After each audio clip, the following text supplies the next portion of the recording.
الدین النصیحہ۔ وہ تو ایک لکڑہارے کی کہانی سے جوڑا گیا ہے کہ ایک لکڑہارا تھا، مدینے میں تھا، اس کی بیوی نے منت مانی اور کیسے کیسے کیا ہوا۔ یہ در حقیقت ایسی بات نہیں۔ یہ جعفر صادق بالآخر یہ ہیں کون جن کی نیاز دلائی جا رہی؟ جعفر صادق ایک بہت بڑے امام ہیں، آل بیت میں سے ہیں، نبی کریم صلی اللہ علیہ وسلم کے خاندان میں سے ہیں، اور قریب کروں میں آپ کو امام ابو حنیفہ کے استاد ہیں رحمت اللہ علیہ۔ جعفر صادق امام ابو حنیفہ رحمت اللہ علیہ کے استاد ہیں۔ اور قریب کروں میں آپ کو، جاؤ تاریخ کے پنے اٹھا کے دیکھو امام جعفر صادق کا 22 رجب سے کیا تعلق ہے۔ کیا امام جعفر صادق 22 رجب کو پیدا ہوئے؟ کیونکہ دن جو منائے جاتے ہیں کسی کی موت پر منائے جاتے ہیں یا کسی کی پیدائش پہ منائے جاتے ہیں، یا کوئی بہترین کوئی انعام یا کوئی چیز پاتا ہے اس دن کو اس دن میں منایا جاتا ہے کہ نہیں ہے؟ تو جعفر صادق کی جو نیاز 22 رجب کو کی جاتی ہے، سوال یہ پیدا ہوتا ہے کہ کیا جعفر صادق 22 رجب کو پیدا ہوئے؟ کیا جعفر صادق 22 رجب کو وفات پائے؟ یا جعفر صادق کا کیا تعلق ہے 22 رجب سے؟ جاؤ میرے عزیزو، تاریخ ڈھونڈ ڈالو، تلاش کر ڈالو، کھنگار ڈالو، تمہیں کہیں بھی 22 رجب کو جعفر صادق کا نہ نام ملے گا، نہ پیدا ہوئے، نہ مرے، نہ انہیں کوئی کسی پوزیشن کوئی حاصل ہوئی۔ جعفر صادق کا 22 رجب سے کوئی تعلق نہیں۔ پھر 22 رجب کو جعفر صادق کے نام پر پوڑیاں، سوہاریاں اور مٹھائیاں کھائی جاتی ہیں۔ اب یہاں پر میں آپ کو ایک اور حقیقت بتاتا چلوں، یہ بڑی دکھ بھری کہانی ہے اور بڑی دلدوز داستان ہے جو تمام بدعتوں کے ساتھ جڑی ہوئی ہے، چاہے وہ عید میلاد النبی ہو کہ نبی کی وفات پر ظالموں نے جشن منانے کے نام پر یہودیوں نے ہمیں جشن منانے پہ لگایا ہوا۔ میں آپ کو بتاتا ہوں 22 رجب کا جعفر صادق سے کیا رشتہ ہے۔ رب کی قسم ہے، کعبے کے رب کی قسم ہے، جاؤ تاریخ اٹھا کر کے دیکھو، کہیں بھی تمہیں کوئی ثبوت نہیں ملے گا کہ 22 رجب کو جعفر صادق پیدا ہوئے ہوں، یا 22 رجب کو جعفر صادق انتقال کیے ہوں، یا 22 رجب کو جعفر صادق کا کوئی تعلق رہا ہو۔ کہیں بھی جعفر صادق کا 22 رجب المرجب کو جس دن کوڑے بھرے جاتے ہیں کوئی تعلق، کوئی رشتہ نظر نہیں آتا۔ ہاں، ہمیں ایک تعلق ضرور نظر آتا ہے 22 رجب المرجب سے۔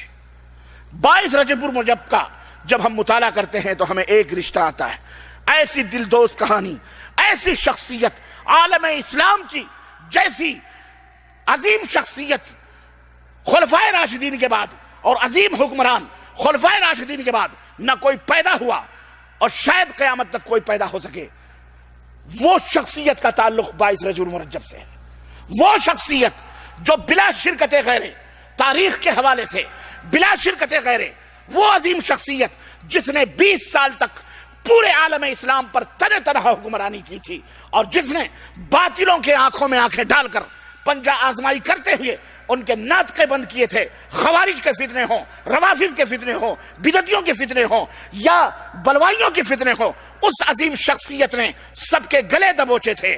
وہ شخصیت، عظیم شخصیت، قرآن آسمان سے اترتا تھا، پیغمبر اسلام کے صحن میں پیغمبر اسلام بیٹھے ہوتے، حکم دیتے، اے فلاں یہ اللہ قرآن نازل فرما رہا ہے، تم اس کو تحریر کرو۔ نبی کے پہلو بہ پہلو بیٹھی ہوئی وہ شخصیت قرآن تحریر کر رہی ہے، لکھ رہی ہے۔ وہ شخصیت جو پیغمبر اسلام حضرت محمد الرسول اللہ صلی اللہ علیہ وسلم کے نسبتی برادر بھی ہیں، جن کی ہمشیرہ محترمہ نبی کائنات صلی اللہ علیہ وسلم کی زوجہ محترمہ ہیں، جو ہم مومنوں کی ماں کہلاتی ہیں۔ وہ شخصیت جو قیامت تک آنے والے تمام مومنوں کے ماموں کہلاتے ہیں۔ وہ شخصیت جو بلا شرکت غیرے 20 برس تک جس نے حکمرانی کی تھی، تمہیں پتا ہے وہ شخصیت کون ہے؟ وہ شخصیت امیر المومنین امیر معاویہ بن ابی سفیان رضی اللہ تعالیٰ عنہ کی شخصیت ہے، جو 22 رجب المرجب کو جن کی وفات ہوئی ہے، انتقال ہوا ہے، ان کو امت مسلمہ یتیم ہوئی ہے، جن کی وفات سے اتنا بڑا صدمہ پہنچا ہے امت کو کہ حضرت عبداللہ ابن عباس خانہ کعبہ میں دسترخوان بچھائے ہوئے اپنے ساتھیوں کے ساتھ بیٹھ کر کھانے پر ابھی بیٹھے ہی تھے کہ خبر ملتی ہے، دمشق سے آنے والا شخص خبر دیتا ہے کہ آج امیر المومنین امیر معاویہ کی وفات ہو گئی ہے، کاتب وحی اس دنیا سے رخصت ہو چکا ہے، امت کا، لوگوں کا ماموں، مومنوں کا ماموں اس دنیا سے رخصت ہو چکا ہے، امیر معاویہ کا انتقال ہو چکا ہے۔ حضرت عبداللہ ابن عباس دسترخوان کو سمیٹنے کا حکم دیتے ہیں، دسترخوان سمیٹ دیا جاتا ہے، سوگ منایا جائے۔ کیوں؟ اس لیے کہ ایک عظیم حکمران آج اس دنیا سے گیا ہے، اس کا تعلق 22 رجب سے ضرور ہے، اس کا تعلق 22 رجب کو ہمارے تمہارے ماموں، مومنوں کے ماموں کا انتقال ہوا ہے۔ اب سوال یہ پیدا ہوتا ہے، وفات پر پوڑیاں کھائی جائیں، مٹھائیاں تقسیم کی جائیں؟ اللہ، ضرور کوئی نہ کوئی سازش ہے، ضرور کوئی نہ کوئی سازش ہے۔ یہ رافضی شیعوں نے ایجاد کری اس رجب کے کوڑے کو، اور نام دیا امام جعفر صادق کا۔ نام دیا کس کا؟ 22 رجب کو۔ 22 رجب کو جعفر صادق کا کوئی تعلق نہیں، لیکن نہیں، رافضی شیعوں کو، جو یہودیوں کے ایجنٹ ہیں، جو یہودیوں کی پیداوار ہیں، انہوں نے دیکھا کہ ہمیں خوشی منانی ہے، خوشی منانی ہے۔ کیوں؟ اس لیے کہ امیر معاویہ، جن کو وہ اپنا دشمن سمجھتے ہیں، معاویہ سے بدلہ لینے کا سب سے بہترین موقع ملا ہے، کسی کو نہیں معلوم۔ ایسا کرو، 22 رجب کو جعفر صادق کے نام پر اس فاتحے کو ایجاد کر دو۔ یہ فاتحہ ہندوستان میں پیدا ہوئی ہے، جعفر صادق کے کنڈے ہندوستان میں پہلی دفعہ بھرے گئے جب ایرانی شیعوں نے آ کر کے ہندوستان پہ قبضہ کیا۔ بابر کے زمانے میں، ہمایوں کے زمانے میں بھاگا تھا نا یہ بھارت سے، اور جا کے ہندوستان میں 50,000 ایرانی شیعہ ملے، 50,000 فوجیوں کی ڈریس میں ان کے علماء ہندوستان کے اندر آ کر کے اپنے مذہب کو پھیلانے کے لیے انہوں نے اس طرح سے تعویذ، گنڈے، پلیتے، درگاہ، مزار، قبر، یہ تمام سب الا بلا، اور جو نیاز اور فاتح اور دیگر چیزیں، جو یہ سب صوفی تصوف، یہ سب انہوں نے ایجاد کیا، یہ وہ سب انہوں نے ایجاد کیے، مسلمانوں کو، جو اہل سنہ والجماعت ہے، ان کو گمراہ کرنے کے لیے۔ سادے سودے لوگ ان کے ایجنٹ بن گئے، کھانے پینے والے بن گئے، کھانے پینے کے لیے پیدا ہوئے۔ انہوں نے جعفر صادق کے نام سے امام امیر المومنین حضرت امیر معاویہ کی وفات پر خوشیاں منانے کے لیے، کس کے؟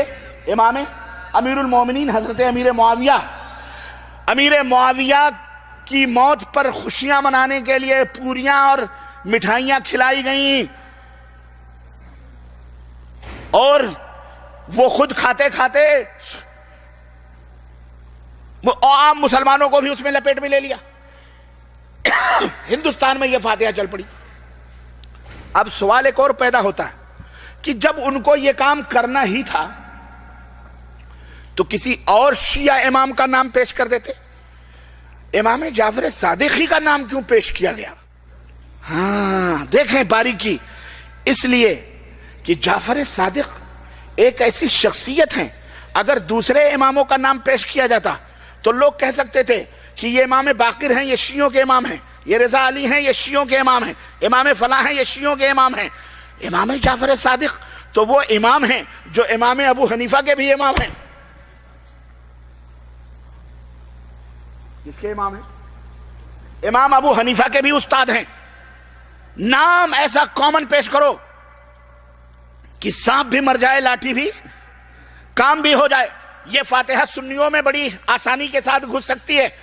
ارے بھائی امام جعفر صادق کون ہیں؟ مولوی بتائے گا ہمارے امام صاحب کے، امام اعظم کے استاذ محترم ہیں۔ ہاں پھر تو وہ بھی محترم ہیں، خلاص ان کے نام کی نیاز چل گئی، کوڑے چل گئے، عقیدت میں کوڑے تو چل گئے۔